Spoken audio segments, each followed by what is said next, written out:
Welcome to another episode of The Jam Session. I'm in the kitchen again.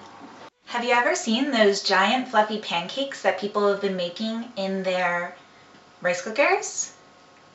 I'm going to make one today, but that's not going to be all my video because it's mostly just leaving it in the rice cooker. It is like 2:30 and I haven't eaten breakfast yet because I've been really lazy and I had to go to the store to get things to make these giant pancakes, so I'm really hungry.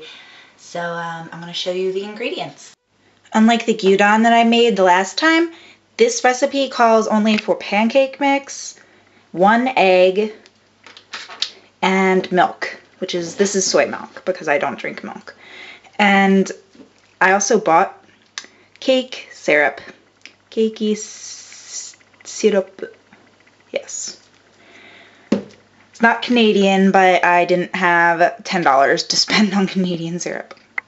So you pour in the pancake mix.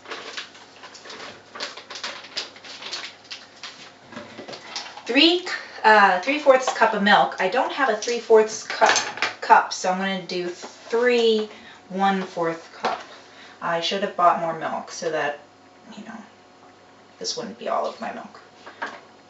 I hope soy milk works fine. It should. And after that, you put 1 egg.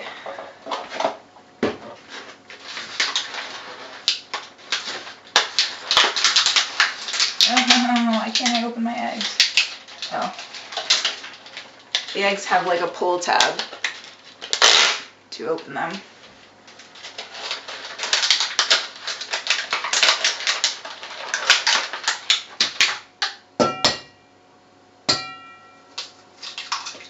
And mix. Boop, boop, boop. Ta-da! Put it in your rice cooker.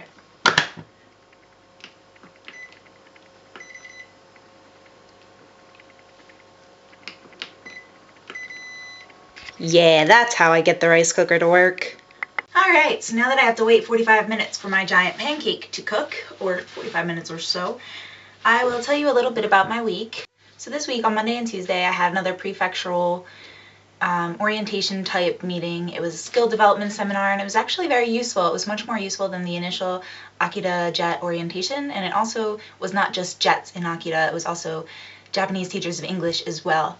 So it was interesting to get perspective from both sides of the JETs and the ALTs and what they're doing, and the JTEs and what they need us to do and what they feel like they need to work on and we need to work on. So it was very good, and overall it was a really good 2 days.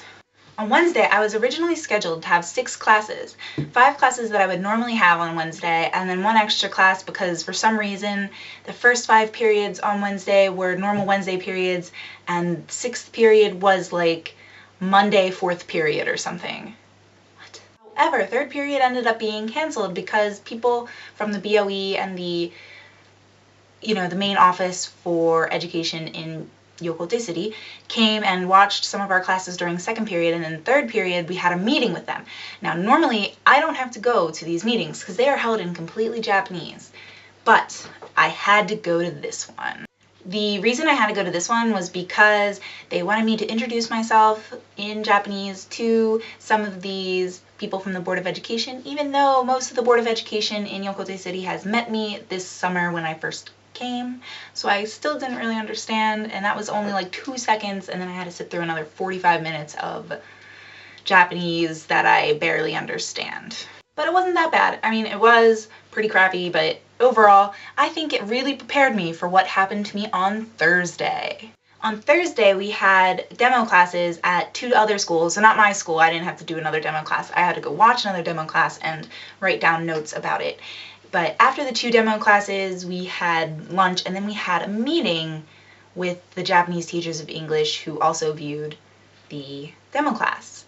And this meeting was in 95% Japanese. So that was 1 hour and 40 minutes of Japanese that I barely understood. It was very, very boring, but at least I got to share some opinions, so I guess it wasn't. The real struggle was not falling asleep in front of my supervisor because it's really difficult to pay attention for 2 hours when you are not being engaged at all. First, the next hour and 40 minutes, 2 hours of time after that meeting was a big meeting with all the subjects of all the teachers in the gym about something about listening skills and thinking skills amongst students, but that was also all in Japanese, and it was a giant lecture.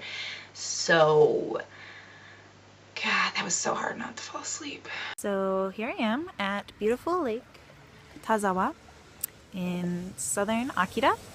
It's very beautiful, beautiful scene, and I am extremely excited to have gotten to come here before winter happens in Akita, which is more or less middle of November. So yeah, and it's sunset, so it's not very bright, sorry. The saving grace has been that yesterday I did get to go to Lake Tazawa with 2 other ALTs, the same ALTs that I went to Lake Towada with last weekend. But Lake Tazawa was much closer, and unfortunately it's getting a little late in the season for fall to see beautiful fall colors. So it was still beautiful, but in like that kind of dead way or before winter happens. So it was still very nice. We went to one of the best onsens in Akita. So that was amazing, and yeah, so it was a very relaxing day yesterday. And we ate pizza at this like random pizza place, honey tourist trap attraction that we just happened to drive across and see, and we were just like, oh, look, pizza, oh wow, this is like this whole conglomerate of different honey themed attractions, where there was like a bakery that made baked goods with honey, and then there was the pizza place that had pizza, but it also suggested you put honey on the pizza, which was really good. I recommend trying honey on your pizza. And like a store that just sold all these different kinds of honey, and also honey flavored ice cream that I will show you a picture of because it's really cute. My pancake is ready. My pancake is ready. Hello, gorgeous. Ah, yes, I'm so happy. Okay, so it's not as pretty as the ones I've seen on the internet, but really, is anything as pretty as they seem on the internet? I'm pretty sure the answer is no. So that's all for today. Another day, another tasty, tasty adventure. I'll see you later, Josh.